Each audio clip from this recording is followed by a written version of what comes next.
மனித படுகொலைகளும் எல்லோருக்குமே தெரியும். அல்லப்பிட்டி, மங்கும்பான், மண்டதீவு பகுதியில் வாழ்ந்த அனைத்து மக்களுக்குமே தெரியும். பிள்ளைகளை கூட்டி கொண்டு போய்கள மற்றவன் வந்து ஒரு அலை வாங்கிட்டு போய் நான் சொல்கிறேன், இந்த பிள்ளைகளுக்கு அடி விழா போகுது அலை வாங்காத சொல்லி ஒரு கொஞ்ச நேரத்தால் ஐயோ அம்மா ஆண்டு சத்தம் கேட்டு அப்போ நாங்கள் தம்பி அழுகிறாங்க சொல்கிறாங்க.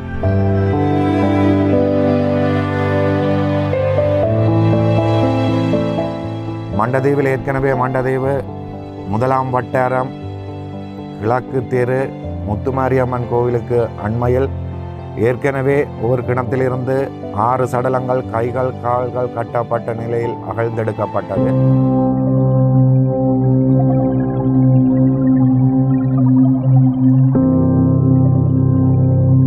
எண்பதுக்கும் மேற்பட்டவர்களை கொன்று இங்கே சிதறி அவர்களுடைய உடலங்கள் போடப்பட்டிருக்கிறது. இராணுவம் வந்து சொல்லியிருக்கிறது பொதுமக்களை அந்த உடலங்களை எடுத்து இந்த கிணத்துக்குள்ளே போடுங்கள் என்ற கட்டளையை விடுத்திருக்கிறார்கள். தமிழர் தாயக பகுதியெங்கும் தமிழர் தேசமெங்கும் இப்படி தோண்டுகின்ற இடங்கள் எல்லாம் மனித புதைகுழிகளாக மாறப்போகின்ற அந்த அவலமான ஒரு சூழல் உருவாக போகிறது.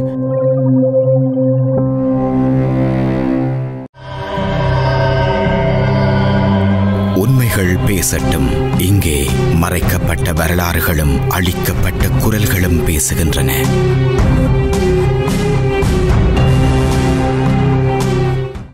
ஐபிசி தமிழ் உறவுகள் அனைவருக்கும் அன்பான வணக்கம்.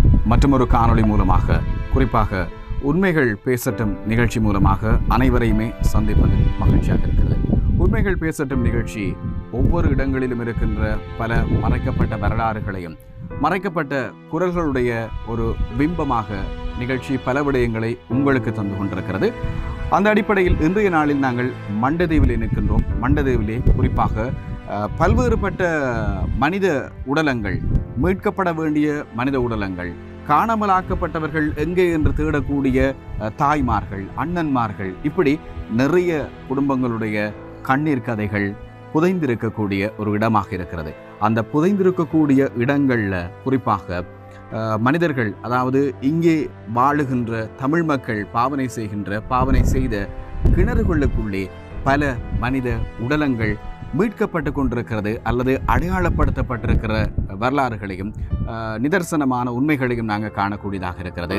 அதன்படி பாரிய அளவிலான ஒரு போராட்டத்திற்காக மண்டைதீவிலே குறிப்பாக அரசியல்வாதிகள், தமிழ் இளைஞர்கள் இப்போது ஒன்று கூடியிருக்கின்றார்கள். இவர்களுடைய இந்த கோரிக்கைகள் தொடர்ச்சியாக இந்த மண்டதீவிலே காணாமலாக்கப்பட்ட உறவுகளுக்கான ஒரு நீதி வேண்டும், அல்லது இந்த காணாமலாக்கப்பட்ட உறவுகள் இங்கெங்கேதான் புதைக்கப்பட்டிருக்கிறார்களா என்ற சந்தேகங்கள், இப்படியான விடயங்களும் பரவலாக இவர்களால் முன்வைக்கப்பட்டு கொண்டிருக்கின்ற விடயமாக மாறியிருக்கிறது. குறிப்பாக இது தொடர்பான விஷயங்களுக்காக பல இளைஞர்கள் முன்மாதிரியாக செயற்பட்டு கொண்டிருக்கின்றார்கள். இந்த மண்டதீவு பிரதேசத்திலே பல இடங்களிலே புதைக்கப்பட்டிருக்கிறது பல மனித எச்சங்கள் என்ற விடயத்தை ஆதாரபூர்வமாக நிறுவுவதற்கும் தயாராக இருக்கிறார்கள். அப்படியான ஒருவரோடு தான் இன்றைய நாள் நாங்கள் இந்த சந்திப்பை செய்ய இருக்கிறோம். வணக்கத்தோடு அவரையும் நாங்கள் நிகழ்ச்சிக்குள்ள வரவேற்றுக் கொள்ளலாம். வணக்கம். வணக்கம். நான் சுவாமிநாதன் பிரகலாதன், வேலணை பிரதேச சபை உறுப்பினர். உண்மையாகவே 1990ஆம் ஆண்டு ஆகஸ்ட் மாதம் 23, 24, 25, 26ஆம் திகதிகளில் நமது தாயகமான தீபகத்தில் இராணுவம் உள்நுழைந்து பல மனித உயிர்களை பலிகொண்டு இன அழிப்பு செய்தது. 22, 23, 24 நெருஞ்சிமுனையில் துருப்புக்காவி கப்பல் மூலம் 3000 படையினர் கொண்டு டென்சில் கோப்பா கொடுவ தலைமையில் இறக்கவிடப்பட்டவர்கள் 25, 26ஆம் திகதி மங்கும்பான், அல்லைப்பிட்டி, மண்டதீவு ஆகிய பிரதேசங்களை கைப்பற்றும் போது பல மனித உரிமை மீறல்களையும் இன அழிப்பையும் செய்திருந்தனர். அதுக்கான ஆதாரங்களாக மண்டதீவில் ஏற்கனவே மண்டதீவு 1ஆம் வட்டாரம் கிழக்கு தெரு முத்துமாரியம்மன் கோவிலுக்கு அண்மையில் ஏற்கனவே ஒரு கிணத்திலிருந்து 6 சடலங்கள் கைகள் கால்கள் கட்டப்பட்ட நிலையில் அகழ்ந்தெடுக்கப்பட்டது. இன்னமும் கிட்டத்தட்ட 70க்கும் மேற்பட்ட சடலங்கள் 2 கிணறுகளில் இருக்கின்றன. அதை இராணுவ பிடித்து வைத்திருந்த ஆட்களை கொண்டுதான் அவர்களை கிணத்துக்குள் போட்டார்கள். போட்டவர்கள் கூட இன்று சாட்சிகளாக ஓரிருவர் இருக்கிறார்கள். அந்த சம்பவத்தை கண்ணால் கண்ட மக்களும் இருக்கிறார்கள். இவ்வளவு காலமும் தீபகத்தில் அடக்குமுறையான ஒரு ஆட்சி நிலவியதால் மக்கள் இதை வெளிவந்து சொல்ல தயங்கியிருந்தார்கள். இப்போது செம்மணி புதைக்குழி விவகாரம் சர்வதேச மட்டத்தை எட்டியுள்ள நிலையில் எமது கிராமத்திலும் நடந்த படுகொலைகள், புதைக்குழிகள் அகலப்பட்டு சர்வதேச கவனத்திற்கு கொண்டு வர வேண்டும் என்ற முனைப்புடன் என்னுடன் பல இளைஞர்களும் சம்பந்தப்பட்ட நிகழ்வுகளில் அக்காலத்தில் பங்கு பெற்றியவர்களும் கருத்து தெரிவித்ததன் அடிப்படையில் தான் கடந்த மாதாந்த அமர்வில் எமது மண்டதீவில் உள்ள புதைக்குழி அகலப்பட வேண்டும், அதற்கு நீதியான விசாரணைகள் மேற்கொள்ளப்பட வேண்டும், எமது தீபகத்திலும் இனப்படுகொலை நடந்தது என்பது ஆவணப்படுத்தப்பட வேண்டும் என்ற ஒரு தீர்மானத்தை கொண்டிருந்தேன். இந்த 35வது இந்த கிணத்தில் இந்த செம்பாட்டு தோட்டம் ஒரு கிணத்தில் கிட்டத்தட்ட 60 புதைக்குழி மனிதர்களை போட்டு மூடிய ஒரு புதைக்குழி இருக்கிறது. அவ்விடத்தில் எமது நினைவஞ்சலிகளை செலுத்த நாங்கள் தயாராகி கொண்டிருக்கின்றோம். உண்மையிலே உணர்வுள்ள தீபக மக்கள் அனைவரையும் இந்த நிகழ்வில் கலந்து கொண்டு புதையுண்ட எம் உறவுகளுக்கு நீதி வேண்டி அஞ்சலி நிகழ்வுகளில் கலந்து கொள்ளும் வண்ணம் உங்கள் அனைவரையும் அன்புடன் அழைக்கின்றோம்.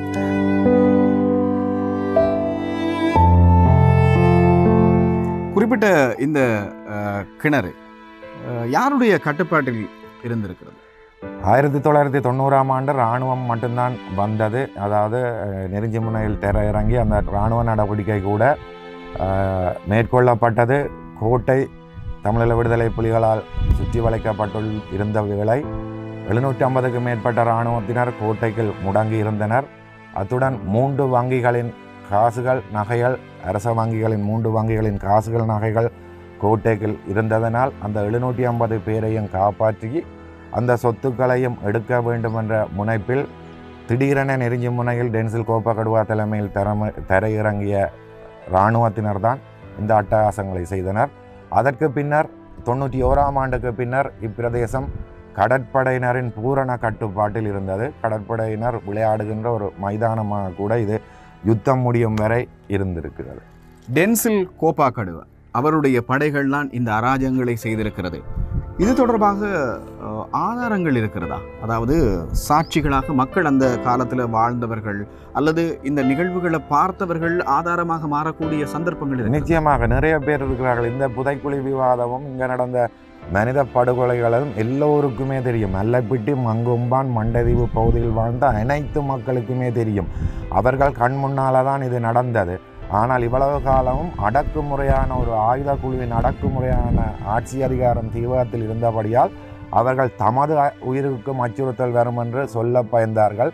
இன்று அந்த ஆயுத குழுவின் அட்டகாசங்கள் மௌனிக்கப்பட்டுள்ள நிலையில் சில நடந்த உண்மைகளை ஆவணப்படுத்த பல சம்பந்தப்பட்டவர்கள் கைது செய்யப்பட்டு விடுதலை செய்யப்பட்டவர்கள், கைது செய்து 14 நாட்களுக்கு பின்னரும் விடுதலை செய்யப்பட்டவர்கள், மற்றது டக்ளஸ் தேவானந்தா அந்த நேரத்தில் கதைச்சி ஓரிருவரை தண்டை விஸ்டிங்காட்டை கொடுத்து விட்ட அப்படி விடுபட்டாக்கள், ஒரு சிங்கள பெண்மணியால் இராணுவத்தோட கதைச்சி சிங்களத்தில் கதைச்சி இவங்களை தெரியும் எனக்கு இவங்க ஒன்றிலும் பிரச்சனை இல்லை இவங்களை விடுங்கன்னு சொல்லி அந்த ஒரு சிங்கள பெண்மணியை 28 பேரை விடுதலை செய்திருக்கிறார். மற்றது 84 பேர் காணாமலாக்கப்பட்டு இவ்வளவு காலம் எங்கே தெரியல. அதில் ஒரே குடும்பத்தில் சேர்ந்த 3 பிள்ளைகள் காணாமலாக்கப்பட்டுள்ளனர். அவர்களது அம்மா அப்பா இன்றைக்கும் உயிருள்ள சாட்சிகளாக, அம்மாவின் வயது 81, அப்பாவின் வயது 84 அவர்கள் இருக்கிறார்கள். நாமும் அவர்கள் உயிருடன் இருக்கும் காலப்பகுதியிலே இதற்கான நீதி கிடைக்க வேண்டும் என்றுதான் ஆவலுடன் செயற்பாடுகளை முன்னெடுக்கின்றோம். குறிப்பாக இந்த நினைவு தினம் இடம்பெற போகின்ற செம்பாட்டு தோட்டம் இந்த பகுதியில் இருக்கின்ற கிணத்திலே 80க்கும் மேற்பட்ட உடலங்கள் புதைக்கப்பட்டிருப்பதாக இந்த ஊரவர்கள் சொல்லுகின்றார்கள். கண்ணால் கண்ட சாட்சிகள் இன்னும் உயிரோடு இருக்கிறார்கள், புலம்பெயர்ந்த தேசங்களிலும் இருக்கிறார்கள். இந்த மனித புதைகுழி குறிப்பாக இந்த கிணறுகளுக்குள்ளே இந்த செம்பாட்டு தோட்டத்திலே போடப்பட்டிருந்த அந்த மனித புதைகுழி தொடர்பான விடயங்கள் தோண்டி எடுக்கப்பட வேண்டும் என்ற விடயங்கள் முன்வைக்கப்பட்டிருக்கிறது. இன்னும் இந்த விடயத்தை உறுதிப்படுத்தக்கூடிய விடயங்களாக 80க்கும் மேற்பட்டவர்களை கொன்று இங்கே சிதறி அவர்களுடைய உடலங்கள் போடப்பட்டிருக்கிறது. இராணுவம் வந்து சொல்லியிருக்கிறது பொதுமக்களை அந்த உடலங்களை எடுத்து இந்த கிணத்துக்குள்ளே போடுங்கள் என்ற கட்டளையை விடுத்திருக்கிறார்கள். இந்த ஊரவர்களே அந்த உடலங்களை எடுத்து இராணுவத்தின் முன் அந்த கிணத்துக்குள்ளே போட்டிருக்கிறார்கள். இராணுவத்தினுடைய அச்சுறுத்தல் காரணம். அதோட அல்லப்பிட்டி பிலிப்பினேரியார் ஆலயத்திலும் 25ஆம் தேதி பிலிப்பினேரியார் ஆலயத்துக்கு டென்சில் கோப்பாக்கடுவா நேரடியாக விஜயம் செய்து ஃபாதரோட கதைச்சு 25 பேர் வந்து வேலைக்கு தேவை, 25 பேரை நீங்கள் அனுப்பினா நாளைக்கே திருப்பி அனுப்புவோம். அந்த அடிப்படையில் கன பேர் அதுக்கு பயந்திருந்த நேரத்தில் ஃபாதரன் டென்சில் கோப்பாக்கடுவா கூறிய உறுதிமொழியை நம்பி 25 பேர் ஒழுங்கு போங்க, உங்களை நாளைக்கு அனுப்புவாங்கன்னு சொல்லி 25 பேரை அனுப்பி வைத்தவர்கள். வேலை கண்டு கூட்டி கொண்டு வந்த 25 பேரில் ஒருவர் மட்டும்தான் உயிருடன் மீண்டும் அங்காள பகுதிக்கு வந்தார். அவரும் இப்போது உயிரோடு புலம்பெயர் தேசத்தில் இருக்கிறார். இந்த பிரச்சனையை நாங்கள் தீர்மானமாக கொண்டு வந்த பிறகு பாதிக்கப்பட்ட புலம்பெயர் தேசத்தில் இருந்த பலர் நேரடி சாட்சிகளாக எனக்கு தகவல்களை தெரிவித்து கொண்டிருக்கிறார்கள். இவர் கூறியது மாதிரி சான்றுகள் ஆதாரங்கள் நிறைய இருக்கிறது. ஏன் ஒரு மனித உயிருள்ள கேடயங்களை இராணுவம் பயன்படுத்தி இருக்கிறது. அந்த நேரத்தில் கோட்டையை பிடிப்பதற்காக இங்கிருந்து சென்றவர்கள் மனிதர்களை முன்னுக்கு விட்டு இங்கே பிடிக்கப்பட்ட இளைஞர்களை முன்னிறுத்தி நீங்கள் முன்னகருங்கள் என்று சொல்லிவிட்டு அந்த மனித கேடயங்களுக்கு பின்னால் ஒளிந்திருந்து அந்த இராணுவம் கோட்டையை பிடிக்கின்ற செயற்பாடுகள் நடந்திருக்கிறது.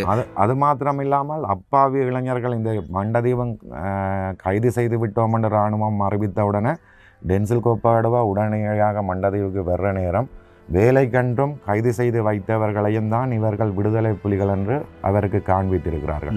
அதனால்தான் அப்பாவி மக்கள் கொல்லப்பட்டிருக்கிறார்கள். இவர்கள் தங்கள் சுகத்திற்காக அப்பாவி இளைஞர்களை புலிகளாக்கித்தான் கொண்டார்கள். ஒரு குழு அதனுடைய ஆதிக்கம் நீண்ட நாட்களாக இந்த இடத்தில் இருந்திருக்கிறது என்ற விஷயம் இவருடைய ஒரு சில கருத்துக்கள் மூலமாகவும் இவர் முன்வைக்கின்ற விடயங்கள் மூலமாகவும் நாங்கள் ஏன் இந்த காணொலியை பார்த்து கொண்டிருக்கிற நீங்கள் புரிந்து கொள்ளக்கூடியதாக இருக்கிறது.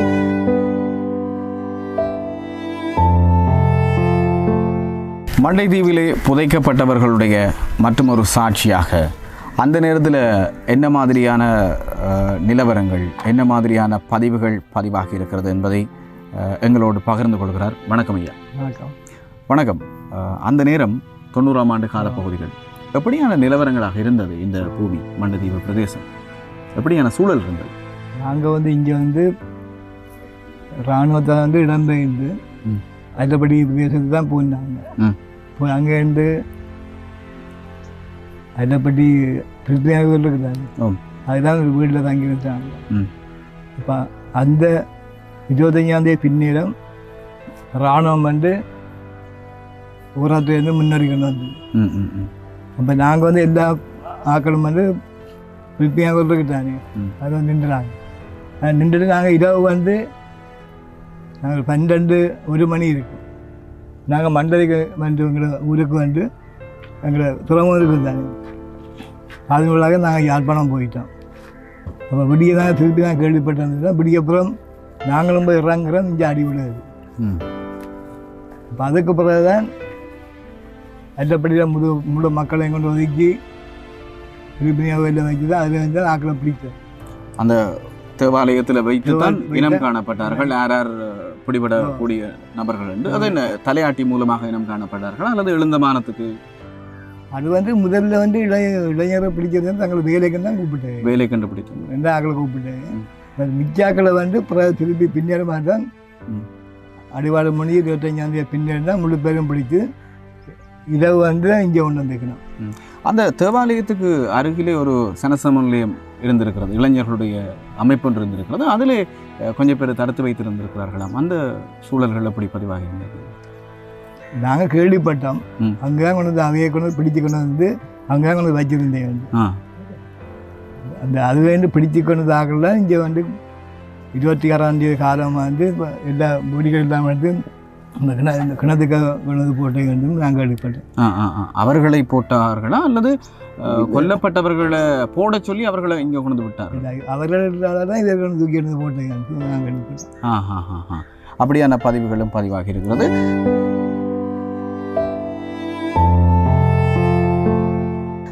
இந்த மனித புதைகுழி இங்கே கொஞ்சம் விசித்திரமாக கிணறுக்குள்ளுக்குள்ளே தூக்கி போடுவது, நபர்களை கொன்று, இப்படியான ஒரு கலாச்சாரம் இங்கே இருந்திருக்கிறது. சாதாரணமாக மண்டை தீவிலே இருந்தவர்கள் இப்போது பல இடங்களுக்கு குடிபெயர்ந்து போனவர்களோடு பேசும்போது அவர்கள் சொல்லுகின்றார்கள், எங்களுடைய அம்மம்மா அல்லது அப்பப்பாவையும் நாங்கள் கிணறுக்குள்ளுக்குள்ளே இருந்து தான் மீட்டோம், அவர்கள் காணாமல் ஆக்கப்பட்டார்கள், தேடினோம், எங்களுடைய வளவு கிணத்துக்குள்ளே இருந்து தான் நாங்கள் மீட்டோம், அவர்கள் அணிந்திருக்கக்கூடிய ஆபரணங்களை அடையாளப்படுத்தி தான் அவர்களை நாங்கள் அடையாளப்படுத்தினோம். இந்த கிணறுகளுக்குள்ளே போடுற கலாச்சாரத்தை யார் இங்கே அறிமுகப்படுத்தியது, யார் அதை மேற்கொண்டது? இராணுவம். இராணுவம் தான் செய்யுது. இராணுவத்தோடு அந்த நேரத்தில் செயற்பட்ட குழுக்கள் இங்கே யாரென்று உங்களால் அடையாளப்படுத்த முடியுமா? அப்பொழுது அவையோடு இருந்ததுன்னா இபிடிபி தான். இபிடிபி கட்சியினர் ஏன்னா நாங்களும் கேள்விப்பட்டோம் சொன்னால் அந்த எங்களை இளைஞர்களை பிடிக்க வந்து இபிடிபி கட்சியை நின்று. அப்போ அவர்களோட இருந்து கதைச்சிருக்கிறோம். அவர்களும் சொல்லிக்கிறாங்க, நாங்கள் உங்களை பிள்ளைகளை விடுவிப்போம். ஆனால் இதுவரை காலத்தும் விடுவிக்கையும் இல்லை. அதில் வந்து ஒரு வீட்டில் வந்து ஒரு 3 பிள்ளைகள் காணாமலாக்கப்பட்டது. இல்லை, அந்த நேரம் அந்த காணாமல் போனோர்கள் பட்டியல்கள், இராணுவத்தோடு துணை நின்ற ஒட்டுக்குழுக்கள், அவர்களுடைய செயற்பாடுகள் நடந்த நேரத்தில் ஒட்டுக்குழுக்களிடம் நீங்கள் இங்கே வாழ்கின்ற மக்கள் எங்களுடைய பிள்ளைகளை காணவில்லை, மீட்டுத்தாருங்கள் என்ற அந்த கோரிக்கைகளை முன்வைத்தார்களா? அதற்கு அவர்கள் என்ன பதில் சொன்னார்கள்? அவர்கள் முன்வைத்தார்கள். எங்கள் மக்கள் வந்து நான் வந்து இடம்பெயர்ந்து வேண்டாங்க 2002 இடம்பெயர்ந்து வந்த பிறகும் எங்களோட மக்கள் வந்து இங்கே குடியுரிமை வந்த பிறகும் கேட்டது. அவரிடம் கேட்டேன், எங்களை பிள்ளைகளை வீட்டு தாங்கன்ட்டு. ஆனால் அவைகளும் சொன்ன பாதில் வந்து வீட்டு தருவோம். ஆனால் அவைகளும் அந்த நடவடிக்கை வந்து எடுக்க இல்லை. அவர்கள் உயிரோடு இருக்கிறார்களா இல்லையா என்ற தகவல் தெரிவிக்கவில்லை. விடுவார்கள் என்று சொல்லி கொண்டிருந்தது. உண்மையிலே காலங்கள் கடக்கிறது. நான் நினைக்கிறேன் இப்போ அவர்கள் உயிரோடு இருந்தால் கூட அவர்களுக்கு ஒரு 55-60 வயதுக்கு மேலே ஆகும். என்ன அப்படி இருக்கும், 50 வயதுக்கு மேற்பட ஆகும். அப்படியானவர்கள் தான் பிடிபட்டிருக்கிறார்கள், இளைஞர்களாக பிடிபடைக்க வந்து அவங்களுக்கு வயசு வந்து 20-22 வயசு. அப்படியான இளம் பிள்ளைகள்லாம். இந்த பாலியல் ரீதியான பெண்களை துன்புறுத்துதல், இப்படியான செயற்பாடுகள் இருந்ததா அந்த நேரத்தில்? இந்த இடங்கள்ல இல்லை. இந்த இடங்கள்ல இல்லை. நாங்கள் வந்தவரும் அப்படி இல்லை. ஆண்கள் தான் கைதாகி இருக்கிறார்கள், அவர்கள் தான் காணாமல் ஆக்கப்பட்டிருக்கிறார்கள் என்ற பதிவு. அது வந்து பிரிப்பியாவில் வச்சு பிடிச்சாக்கள் தான். அவரெல்லாம் இந்த பதவியில் வந்து அங்கேருந்து பிடிச்சி நாங்கள் விடுவோம் தான் ஆக்கள் கூட்டிருந்து போயிருக்கிறாங்க. அப்படி உங்களோட பிரதேச சபை இப்படியான ஒரு நகர்வை செஞ்சிருக்குது. நகர சபை அதாவது ஒரு தீர்மானம் ஒன்றை கொண்டு வந்திருக்கிறார்கள். இந்த மனித புதைகுழிகள் மீட்கப்பட வேண்டும், இவர்கள் புதைக்கப்பட்டவர்கள் மீட்கப்பட வேண்டும் என்று சொல்லி. அது தொடர்பான பார்வை உங்களுக்கு எப்படி இருக்குது? நான் சென்ற கூட்டத்தில் வந்து இந்த பிரச்சனை வந்து எங்களுக்கு வந்தது. எங்களோட பார்வை என்று வந்து அந்த மக்களுக்காக தான் நாங்கள் எதிர்ந்தோம். என்ன படிப்பட்ட பிள்ளைகள் எங்கன்றதை சொல்லி எங்களை பதில் தர வேணும். நாங்கள் வந்து அடுத்த கூட்டங்களை கதைச்சி சீக்கிரமாக தான் நான் தீர்மானம் எடுத்துனாங்க. இதை எப்படி நீங்கள் ஒன்றிணைக்க போகிறீர்கள்? இந்த மக்களை எப்படி ஒன்றிணைக்க போகிறீர்கள்? மக்கள் ஆதரவு தருகின்றார்கள் இந்த செயற்பாடுகளுக்கு? நாங்கள் வந்து இப்போ ஆதரவு கொஞ்சம் குறைவு தான். எப்படின்னு சொன்னால் ஆதரவு நாங்கள் தேடி எடுக்கணும். கட்டாயம். ஒரு பயம், இதுதான் முதல் காரணம். அதாவது நீண்ட ஒரு காலமாக ஒரு ஒற்றுக்குழுவினுடைய ஆதிக்கத்துக்குள்ள, கட்டுப்பாட்டினுடைய ஆதிக்கத்துக்குள்ள இருந்த பிரதேசம் இப்போது கொஞ்சம் மெல்ல விலகி இருக்கிறது. மக்கள் கொஞ்சம் இப்போதுதான் தங்களுடைய கருத்துக்களை முன்வைக்கக்கூடிய மாதிரியான சூழல் உருவாகி இருக்கிறது. செம்மணி மனித புதைகளை அங்கே மீட்கப்பட்டு கொண்டிருக்கின்ற மனித உடல்கள், அதனுடைய ஒரு வெளிப்பாடு பல இடங்கள்லையும் உண்மையிலே தீயாய் பரவி இருக்கிறது என்றுதான் சொல்ல வேண்டும். எங்களுடைய ஊரிலும் இப்படியான பதிவுகள் இருக்கிறது. எங்களுடைய ஊர் இளைஞர்களும் இப்படி கொல்லப்பட்டிருக்கின்றார்கள், அவர்களுடைய மனித எச்சங்களாக இவை இருக்கலாம் என்ற அந்த கருத்துக்கள், மக்கள் மத்தியிலே இருக்கக்கூடிய ஆதாரங்கள் இப்போதுதான் மெல்ல மெல்ல வர ஆரம்பித்திருக்கிறது. தமிழர் தாயக பகுதிகளும் தமிழர் தேசமெங்கும் இப்படி தோண்டுகின்ற இடங்கள் எல்லாம் மனித புதைகுழிகளாக மாறப்போகின்ற அந்த அவலமான ஒரு சூழல் உருவாகப் போகிறது. அதையும் நாங்கள் விரும்பியோ விரும்பாமலோ எங்களுடைய கண்ணோடு பார்க்கத்தான் நாங்கள் வேண்டும். ஏனென்றால் ஒன்றும் செய்யாது. அந்த புதைக்கப்பட்ட உயிர்கள் அந்த காலத்தினுடைய கட்டாயம் என்று சொல்வார்கள். மண்ணுக்குள்ளே புதைந்திருக்கின்ற அந்த உண்மை ஏதோ ஒரு நாள் வெளியில் வரும். வெளிவரக்கூடிய காலப்பகுதியாக இந்த காலப்பகுதி இருக்கிறது.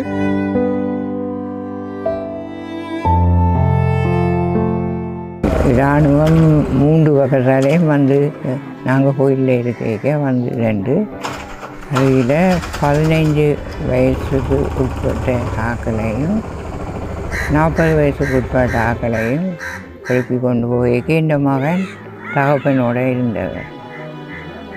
உடனே வந்து அவன் கொண்டு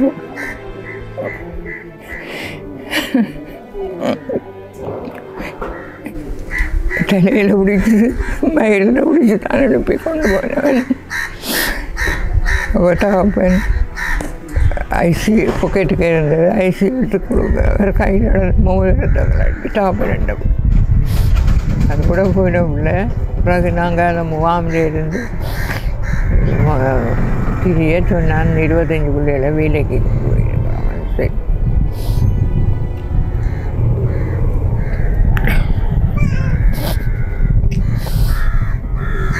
அதோட கொண்டு போயிட முடியல. நாங்கள் காணையில் தகப்பனும் அவரை யோசிச்சு பிறந்துட்டேன் 2008.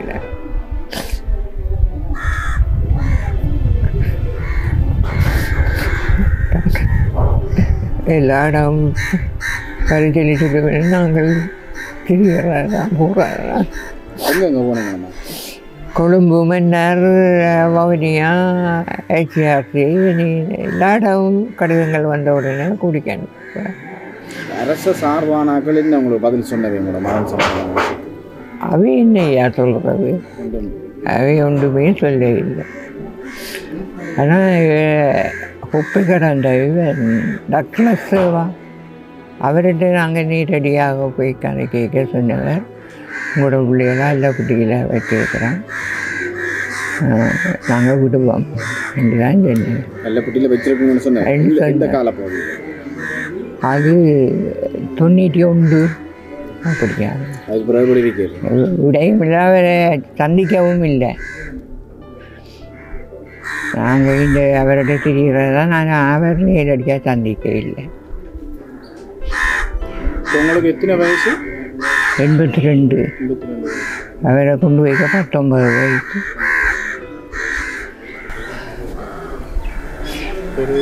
அஞ்சு பொம்பளை பிள்ளைகளுக்கு பிறகு போயிருந்தான் நேற்று. நாங்கள் சாகிறதுக்கு நின்று பிள்ளைய கண்ணால் கண்டுடிச்சுட்டோம். சேர்ச்சுக்கு வேலை கண்டு கூட்டிகிட்டு போன இடத்துல நான் காணல. இல்லை இல்லை, சேர்ச்சில் நாங்கள் போய் இருந்தோம். நாங்கள் கொண்டு போனாங்க. அந்த 15 வயதுலேருந்து 40 வயதுக்கு உட்பட்ட ஆக்கள் எல்லாரையும் கொண்டு போனேன். பிறகு நாங்கள் போய் கேட்க 25 பிள்ளைகளை வேலைக்குன்னு சொல்லி வச்சிருக்கிறோம். அவன் அரைக்காய்ச்சிட்டு டிஷர்ட்டும் தான். என்ன நிறமண்டு ஞாபகம் இருக்கு? ஆள் கொஞ்சம் கருப்புட்டான். இல்லை போட்டிருக்க உடுப்பு என்ன நிறமண்டு ஞாபகம் இருக்கு? உடுப்பு இந்த கலர் தான் ஐயா போட்டிருக்கேன்.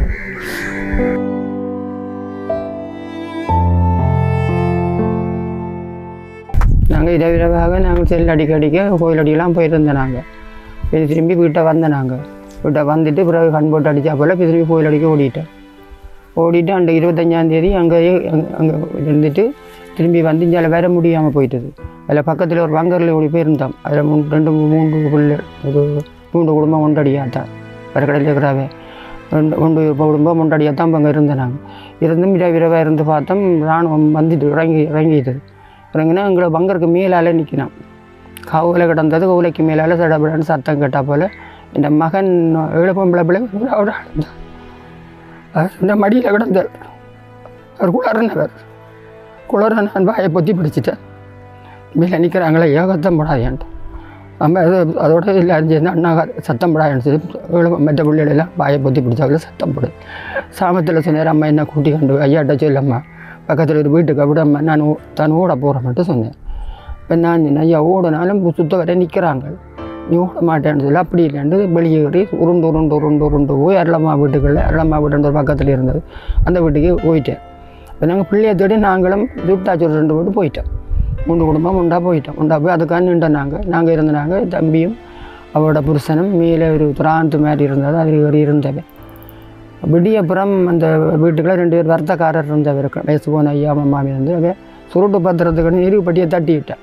நெருக்கப்படுத்தி நான் சொன்னேன் வெளிச்சம்ப காட்டாதீங்க வந்துடுவாங்க ரெண்டு சொல்ல அப்படி இல்லைன்னா வெளிச்சத்தை தட்டிக்கு போட்டாவில் வந்து இப்படியோ சத்தமாக குளறிக்காண்டு வந்துட்டாங்க வந்தால் எங்களை எல்லாரும் பிடிச்சி முத்தத்தில் விட்டுட்டு வரிசையில் விட்டுட்டு இல்லைன்னா பார்த்து வீட்டை போய் பார்த்துக்கிறாங்க பிள்ளைகள் மேலே ரங்க சொல்லிட்டாங்க இப்போ தம்பி 24 வயசு அவருக்கு 7 பொம்பளை பிள்ளை ஒரு ஆள் தான்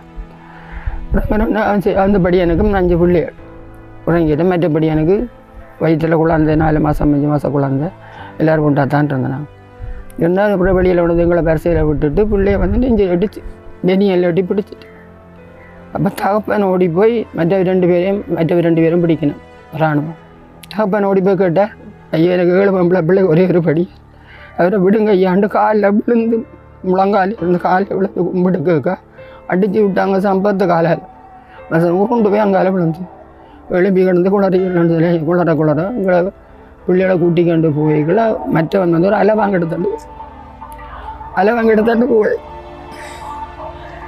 இப்போ நான் சொல்கிறேன் இந்த பிள்ளைகளுக்கு அடி விழா போகுது அலை வாங்காத சொல்லி ஒரு கொஞ்ச நேரத்தால் ஐயோ அம்மா ஆண்டு சத்தம் கேட்டு அப்போ நான் தம்பி அழுகிறாங்க அதெல்லாம் வாங்க அடி விழுந்த சத்தம் ஒரு 8 மணி ஆளுங்களே ஒரு சட்டா 3 சத்தம் கேட்டு இப்போ நாங்கள் சொன்ன பிலிப்பியான வளவுக்கலான்னு வச்சு சுடுக்குறாங்க பக்கத்தில் எங்கள் வீட்டுக்கு இப்படி முன்னுக்கு தான் இப்போ இதுவும் தூரம் அந்த வீடும் தூரம் கிட்ட தான் தோன்ற உடனேக்கு நாங்கள் சுட்ட உடனே அப்புறம் 3 சத்தம் கேட்ட உடனேக்கு அதோட இல்லை நான் அதோட சொன்னேன் சரி 3 பேருக்கும் வெடி விழுந்துட்டுது அந்த ஒரு சத்தத்தையும் காண இல்லை அந்த ஒரு குளர்ன சத்தத்தோட பிள்ளை சத்தம் இல்லை 2 குளரைக்காண்டு நிற்க வந்தாங்க வந்து எங்களை கூட்டிக்காண்டு எத்தனை பொட்டுக்குள்ளால் எத்தனை வேலி பொட்டுக்குள்ளால் என்று தெரியாது அந்த நேரம் எனக்கு ஒரு அறிவு நினைவு இல்லாத போல் என்ன கொண்டு தெரியலை என் மகள்லாம் மாவீரராக போனவ தான் என்ன கட்டிப்பிடிச்சு கூட்டியாண்டு போய் பொட்டுக்காலை பூரை சொன்னாங்க பிள்ளை பொட்டுக்காலை என்னை கொண்டு பூரைக்க மல்ல இந்த பிள்ளையை குத்தி போட்டாங்க முதுகில் கையால்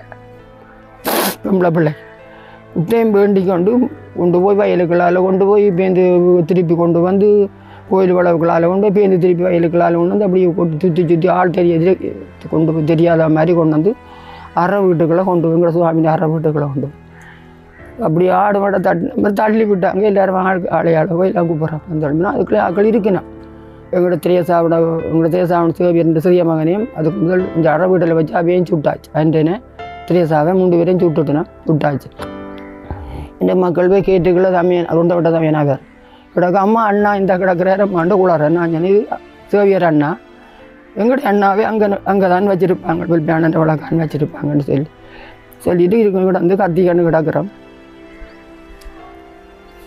நாங்கள் சாப்பாடு தாரமாண்டு எங்களை என்ன உள்ளியளவு கேட்டாங்க நான் எனக்கு சாப்பாடு வேண்டாம் தீயப்பட்டேன் சாப்பாடு பண்ணான்னு சொல்லி வேண்டாண்டுட்டான் பிறகு அந்த துணை இந்த பஞ்சாயத்தை தான் கூட்டி கொண்டு போய் அந்த மற்றவோட பிள்ளைகள் சின்ன குழந்தைகள் அதுகளுக்கு பால் சீரிங்க எல்லாத்தையும் கொடுத்து கொண்டு வந்துருக்கு நான் அந்த பிள்ளைகளை 2 குமாய்ப்பிட்டேன் 2 குமாய்ப்பிள்ளையும் 2 துடைக்க வச்சுட்டு இப்படி சம்பாலம் கூட கண்டு இந்த யூனாவால் எப்படி போத்தாட்டு பிள்ளைகளை வச்சுட்டு இருந்தேன் நான் விட மாட்டேன்ட்டு நாங்கள் பெரிய துறையை கேட்டு நாங்கள் போவோம் பாருங்கட்டு எல்லாருமாக கேட்டோம் துறையை கேட்டு போயினா நல்லது பெரிய அவங்க ஒன்றும் செய்ய மாட்டாங்களான்னு என்னென்னதில் நான் உங்களை எல்லோரும் வெளிக்கிட்டேன் அரை வீட்டுக்கு கான பேர் இருக்கிறோம் கொஞ்சம் பேரில் கான பேர் இருக்கிறோம் அப்போ எல்லாருமா ஒத்து தான் போவோம்ட்டு எங்களோட வேணாட்டால் தான் அவன் எல்லோரும் இருந்தவன் போமாமட்டு வெளிக்கிட்டு இருக்கைக்குள்ளே அந்த கைக்குள்ளே ஒரு டிராக்டர் ஒன்று வந்தது டிராக்டர் ஒன்று வந்தால் எங்களோட பிள்ளைகளில் ஒரு 18 பேர் என்ன இதுக்குள்ளே வச்சுருக்குறாங்க எல்லோரையும் இந்த கையில் தொடுத்து தான் இந்த கை இந்த கை தொடுத்து பேர்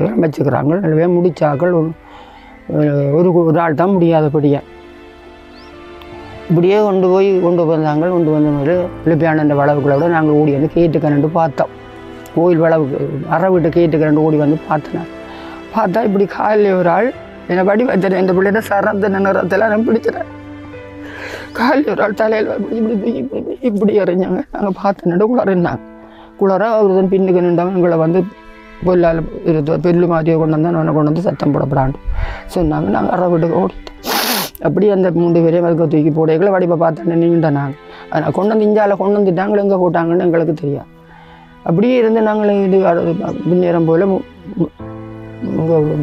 மண்கும்பான் போனால் சாட்டிக்கு போயிடலாம் தானே என்றுட்டு தான் வெளிக்கிட்டு போய்களை இடையில கொண்டு ஒரு மங்கும்பானில் ஒரு வீட்டில் வச்சு 2 பிள்ளை எந்த பிள்ளை பிள்ளை மற்ற பிள்ளை கட் பண்ணி 2 பேரையும் வேறு ஒரு அறையில் விட்டு 2 பேரையும் விட்டுட்டு எங்களை எல்லாரையும் ஒரு அறையில் விட்டுட்டான் வரைக்கும் நிற்கிற 2 கட்டு கையில் விடுத்து விட்டாங்க.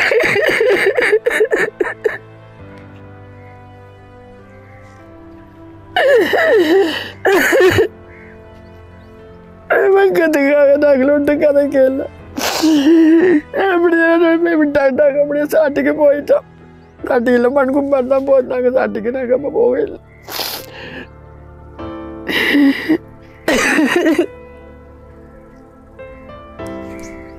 அந்த உடனே சொன்னா, அம்மா நானே இருக்க மாட்டேன், நான் எங்க திரும்ப போடுறேன்னு சொன்னா. சரியா அவட மனதையை தாக்கி அவட மனதை வெளியில் செல்லக்கூடாதுன்னுட்டு கொண்டு போய் வச்சிருந்துட்டு சாட்டியில் 28 நாள் இருந்தோம். சாட்டி கோயிலில் போய் இந்த கடைகளுக்கு தானியார் வந்து 15 எங்களுக்கு என்ன சாப்பாடு ஒன்றும் இல்லை தானே போகிறோம். கையில் ஒரு சாதகம் இல்லை. நகையெல்லாம் வீட்டுக்குள்ள கொஞ்சம் நகையும் வீட்டுக்கு வச்சுட்டு தானே போயிருந்தாங்க. நகையில் எல்லாத்தையும் வீட்டுக்கு துறப்பு மட்டும்தான் கையில். அங்கே போயிட்டு வீட்டை வரையலாம். அப்போ எங்களுக்கு வீட்டுக்கு வரைய பிள்ளைய சுட்டாச்சு 6 வாரம் என்ன மனுஷனுக்கு கொஞ்சம் வயசு போயிட்டு வரைக்கும் விரையிலாது. அப்படியே இருந்துட்டு நாங்கள் ராலியாலே போய் எங்களுடைய ஆக்கள் வந்து எங்களோட தம்பியும் சிறியமாக வந்து பள்ளிக்கூடம் பள்ளிக்கூடாவில் போய் அங்கே நாள் போட்டு அங்கே கொஞ்சம் நாள் இருந்துட்டு திரும்பி 36ஆம் நாள் வந்தேன். நான் வீட்டு இருக்க பார்ப்போம்னா வீடு பண்ணி கிடக்குது. வீடு ஒன்றும் இல்லை. வீடெல்லாம் பண்ணி தரமட்டமாக கிடக்குது. 4 சிவரம் கிடக்கு. வேறு ஒன்றும் இல்லை. வீட்டு பொருள்கள் ஒன்றும் இல்லை. நான் திரும்பி தெரிஞ்ச வந்து அவங்க வீட்டுக்கு என்ன எடுக்கலாம் ஒன்றும் எடுக்கலாம் இருந்து திரும்பி வந்தது எல்லாரும் சொல்லிச்சுன்னா வந்திருக்குறாங்க. வந்து புள்ளில் போட்டு கிணத்துக்குள்ளே போட்டுட்டு போயிட்டாங்க. இங்கே வந்தோம். ஒரு கிடக்குற வரும்போது அந்த கிணத்துக்குள்ளே இந்த ரோட்டுக்கு அந்த கிணத்துக்குள்ளே இந்த மகிட்ட சரம் கிடக்கு. சரமும் பெனியனும் ஜட்டியும் கிட. அதை நான் கண்டுட்டேன். நான் கண்டுட்டு அதை விட அந்த கிணத்து வீட்டில் வந்து எல்லாரும் சொல்லிச்சுன்னா நீ கிணத்துக்கு விழுந்துருவேன், நீ நடா, நீ இந்த கிணத்து அழ வேண்டாமே, நீ என்ன போனதான்னு கூட்டிகிட்டு போய் பார்த்து இதால் சொல்லிச்சுன்னா இதுக்குள்ள இங்கே பிறந்த இந்த பிள்ளைகளை போட்டவங்களை நாங்கள் கேட்டேன். நாங்கள் இந்த பொடியை எனக்கு தாருங்க, நாங்கள் இந்த வளவு கேட்டாலும் நான் வெட்டி தாட்டுட்டு போகிறேன்னு கேட்டேன். நான் கெஞ்சி கேட்டேன். ஐயன் இந்த பொடியை தாருங்க, அந்த பொடியை தாருங்க, 7 பிள்ளைங்க ஒரு பொடி என்ன தாருங்கன்னுக்காக அவங்க மூச்சு பேச்சு இல்லாமல் கொண்டு போயிட்டாங்க. நான் அப்படி இருந்தேன்னா நின்றுக்கான இந்த சிக்கிற வளவு கேட்டாலும் நான் வெட்டி தாட்டு இந்த பிள்ளைய வச்சு கூப்பிடுவேன்னு கேட்டேன். நான் 24 வயசுல இந்த பிள்ளை போட்டது எனக்கு எவ்வளவு கவலை. எவ்வளவு பிள்ளைய விட்டுட்டு இன்றைக்கு இந்த பிள்ளை ஒன்றும் முடியாமல் 50 வயசுல இருக்குது. அந்த சிக்கிட்டிக்காக முடிச்சதும் செத்ததும் இப்படியா 2 பேர் தான் நல்ல வாழ்க்கையில இருக்கணும். சரியாட்டு நான் இன்னும் விட்டுட்டு 16ஆம் கிணத்தை பார்த்தா அதுக்குள்ள இதில் குவிச்சிருந்த கல்லுகள், தோட்டத்துக்கள் குவிச்சிருந்த கல்லுகள் ஒன்றும் இல்லை. அந்த கிணத்துக்கெல்லாம் கிடக்கு. அதோட எருக்கும்பி குவிச்சிருந்தது. அந்த எருக்கும்பியும் அந்த கிணத்துக்கான் போட்டி கிடக்கும். உத்திராட வைக்கல் பட்டடே முழு வைக்கலும் அதுக்கு அள்ளி போட்டு விட்டி 50 குவிச்சிருந்த வைக்கல் முழு அதுக்காக கிடக்கு. அவரோட வண்டியில் அடிச்சு உடைச்சி போட்டு அந்த கிணத்துக்கான் போட்டு மட்டப்படுத்தி கிடக்கு. கிணறு வந்து அந்த ஒரு தண்ணி பொங்கி வந்து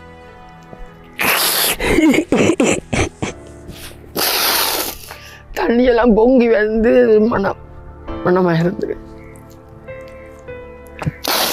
இவங்கள் சொன்னாங்க பேர் கொஞ்சம் நாள் நாங்கள் விட்டுட்டு போக சொல்லி சொன்னாங்க. இதை நிற்க வேணாம், நீங்கள் போங்கன்னு சொல்லி எல்லாம் போயிட்டு இருந்தோம். பேருந்து கொஞ்ச நாளையில் வந்து பார்க்க எல்லாம் தூவி கட்டி கிடக்கு. விடவெல்லாம் தூவி கட்டிலாம் செய்து கட்டி கிடக்கிறாங்க. ஒரு ஆண்டும் வந்துட்டு அதோட நாங்கள் வீடு இல்லை தானே இருக்கிறது. எந்த ஒரு கொஞ்ச நாளையால் பார்க்க அவங்களான ஒரு ஆள் வந்து நிதி பொறுப்பாளர்னு ஒரு ஆள் வந்தாங்க. அவங்க வந்து ஒரு வீட்டை கட்டி தந்தாங்க. அதிலும் ஏதோ கொஞ்சம் 26 நாள் என்ன இருந்தான். பேருந்து நாங்கள் விட்டுட்டு செல் அடிக்க துவங்கிட்டான்னு ஓடிட்டோம். உடனே பிரகாரம் எல்லாம் பண்ணியாச்சு. அந்த வீடும் இல்லை. 2 வீடும் இல்லை. பேருந்து அது அந்த காணி இருந்தால் இப்போ கிடக்கு. நான் விட்ட வாரையார் காணிக்கு போகிறேன். அதில் ஒரு அரைவாசி ஒரு மகளுக்கு கொடுத்துட்டு அரைவாசி கிடக்கு. நான் அந்த காணி வேணாம் விட்டுட்டேன். இன்னொரு பிள்ளை கொடுக்கலாம் தானே அந்த கிடக்கண்டு. நான் தனியாக இப்போ ஒரு பிள்ளை தான் முடிச்சா கொஞ்சம் வாழ் விட்டுட்டு இருக்கு. ஒரு பிள்ளைய வச்சுட்டு ஒரு குழந்தையாக வச்சுருக்கிறான். மற்றொரு மூத்த மகள்லாம் நல்ல வாழ்க்கையில் அந்த இடமெல்ல இருக்கிறான். மற்றது ஒன்று வந்தவொடனே வையக்கத்து போயிட்டான். இடமேந்து வந்தவொடனே வையக்கத்து போயிட்டான். வைகாசி மாதம் 14ஆம் தேதி போனேன். வைகாசி மாதம் 14ஆம் தேதி அவன் பொடியாக வந்தான். அப்போ நாங்கள் டாம்பா குடியிருப்பேன்னு சொல்லி இங்கே பன்னியில் அதுக்கு கும்பளமனைக்குள்ளே நாச்சி கூட ஆக்கிஞ்சால அதுக்குள்ள டாம்பு கூட்டு கூட அதுக்குள்ள அட்டுறாங்க. அப்போ பொடியை கொண்டு தந்தாங்க. சரி என்ன பிள்ளைகள் பொடி. அதாலும் எங்களுக்கு எந்த வித வருமானமும் கிடையாது. பிள்ளைகள் எல்லாம் செய்து போட்டு அங்கே இருந்துட்டு தான் பிறகு பூனேரியில் ஒரு காணி தந்தாங்க. அந்த காணியில் போய் இருந்துட்டு தான் இங்கே வந்தேன் நாங்கள். இப்போ அதால் எங்களுக்கு எந்த வித இந்த பிள்ளைகளும் பாதிக்கப்பட்ட பிள்ளைகளுக்கு எந்த வித ஒரு உதவியும் எங்களுக்கு கிடையாது. அந்த நேரத்துலயாமா ஆமி மட்டும்தான் அது வேறு இந்த சிவில் உடுப்போடு சும்மா இந்த உடுப்போடு ஜீன்ஸுகளோட டிஷர்ட்டுகளோட இதுகளோட நின்றவை தான் நாட்கள் அவங்களுக்கு ஆமி உடுப்பு இல்லாமல் நின்ற ஆமி உடுப்பு தான் ஃபுல்லாக நின்றவங்க. இடையில இப்படி ஜீன்ஸுகள் ஷர்ட்டுகள் ஜீன்ஸ் இல்லை இந்த பெனி டிஷர்ட்டுகளோட இப்படி ஜீன்ஸுகள். தமிழாக்களும் இது சம்பந்தமான விஷயங்களோட தொடர்புபட்டவை அந்த நேரத்தில் ஆமியோட சேர்ந்து. அதை பற்றி எனக்கு அது தமிழாக்களோ இல்லாட்டா யாருக்கு தெரியும், எங்களுக்கு என்னையா தெரியும். பிறகு கொஞ்ச நாளையில் கேள்விப்பட்டோம் கிணறு கிண்டினவங்களாம். நாங்கள் கண்ணால் காணையில் இந்தியாவில் எங்கே கிணறுகள் கிண்டினவங்களாம், 6 கிணறு உண்டினவங்களாம். அதுக்குள்ளே ஏதோ 60-68 சளி எடுத்தவங்களாம். அதோட பிறகு மாட்டை ஒன்றுட்டாங்களாம், கிண்ட போன ஆக்கள் மாட்டை ஒன்றுட்டாங்களாம் வந்து எல்லாம் பிடிச்சி மூடியாச்சு. பிறகு தான் எங்களோட படிகள் கொஞ்சம் பிடிச்ச படிகளை ஏற்றி கொண்டு வந்தவங்களாம் வந்து சொல்லிச்சினோம். எங்களோட படிகள் கொஞ்சம் பேரை பிடிச்சவங்க. அந்த பிடிச்ச படிகளும் இங்கே என்ன தெரியாது. தொடுவையில் கொண்டு வந்தவங்க ரைக்கிறதுல தொடுவையில் கொண்டு வந்தவங்கன்னு சொன்னாங்க. நாங்கள் எல்லாம் வீட்டுக்கு அந்த சாட்டியில் இருந்து அங்காலே போயிட்டு நாங்கள் அதோட வீடும் வேணாம் வயலும் வேணாம் வந்து இப்போ நாங்கள் வீரவல் வீடெலாம் இருக்கிறோம்.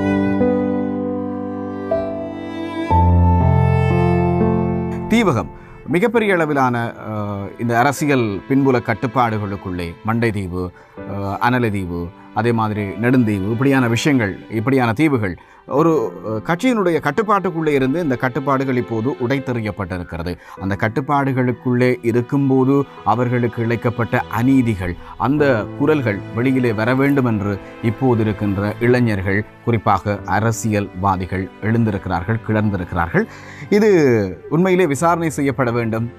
பிழைகளை யார் செய்தாலும் அவர்கள் தண்டிக்கப்பட வேண்டும் என்ற இந்த அரச கோட்பாடு, புதிதாக அரசேறி இருக்கக்கூடிய அரச கோட்பாடுகள் அதைத்தான் சொல்லுகின்றது. சாதாரணமாக ரணில் விக்ரமசிங்க கூட இப்போது தண்டிக்கப்பட்டிருக்கிறார். அப்படியான நிலவரங்கள் இருக்கையிலே இப்படியான ஒட்டுக்குழுக்கள், இந்த ஆதிக்கங்கள், இது தொடர்பான விடயங்களும் விசாரிக்கப்பட வேண்டும். அந்த ஒட்டுக்குழுக்களால் பாதிக்கப்பட்டவர்களுக்கான நீதி பெற்றுக் கொடுக்க வேண்டும் என்பதுதான் எங்களுடைய விருப்பமாக இருக்கிறது. இறுதியாக நீங்கள் என்ன சொல்ல ஆசைப்படுறீங்க? அதான் எமது மண்ணில் புதையுண்டு போய் கிடக்கும் புதைக்குழியில் உறங்குகின்ற எமது உறவுகளின் 35வது நினைவு நாளை செம்பாட்டு தோட்டத்தில் அமைந்துள்ள புதைக்குழி கிணத்தடியிலே நினைவு கூற சகல ஆயத்தங்களும் நடைபெற்று வருகிறது. உணர்வுள்ள மக்கள் அனைவரையும் கலந்து கொண்டு அந்த அஞ்சலி நிகழ்வை நிகழ்த்துவதன் மூலம் அவர்களது ஆத்மா சாந்தியடையவும், இந்த புதைகுழி இதில் உள்ளது, அது அகலப்பட வேண்டும் என்று அரசாங்கத்திற்கும் சர்வதேசத்திற்கும் வலியுறுத்தவும் அனைத்து மக்களையும் இந்த அஞ்சலி நிகழ்வுகளில் கலந்து கொள்ளும் வண்ணம் அன்புடன் அழைக்கின்றனர். மண்டைதீவை பூர்வீகமாக கொண்டு பல அரசியல் பிரமுகர்கள் இருக்கிறார்கள். அதே நேரத்தில் பல செல்வந்தர்கள் பல இடங்களில் வசித்து வருகின்றார்கள். அவர்களுடைய செவிகளுக்கெல்லாம் இந்த காணொளி அல்லது இந்த குரல் வந்து சேரும் என்ற நம்பிக்கை இருக்கிறது. உங்களுடைய ஊரில் இப்படி ஒரு பிரச்சனை இருந்திருக்கிறது, அதை விசாரிக்கக்கூடிய சூழல் இப்போது உருவாகி இருக்கிறது. மீண்டும் நீங்களும் ஒத்துழைப்பு வழங்குங்கள், இதைத்தான் அவர் கேட்கிறார். அந்த பலியான உயிர்களுக்கான ஒரு நீதியையாவது பெற்றுக் கொடுங்கள் என்பதுதான் அவருடைய குரலாக இருக்கிறது. அவர் மட்டுமில்லாமல் இந்த குழுவினுடைய குரலாக இருக்கிறது. வெகு விரைவிலே இந்த செம்பாட்டு தோட்டத்திலே புதைக்கப்பட்ட அல்லது கொன்று போடப்பட்ட, இந்த கிணத்துக்குள்ளே கொன்று போடப்பட்ட மனித உடல்களுடைய எச்சங்கள் வெளிவரும் என்ற நம்பிக்கையோடு உங்களிடமிருந்து விடைபெறுகிறோம். மற்றொரு உண்மைகள் பேசட்டும் நிகழ்ச்சியில் உங்களை சந்திக்கும் வரை உங்களிடமிருந்து விடைபெற்றுக் கொள்ளும் நான் உங்கள் பிரவீன். நன்றி, வணக்கம் உறவுகளே.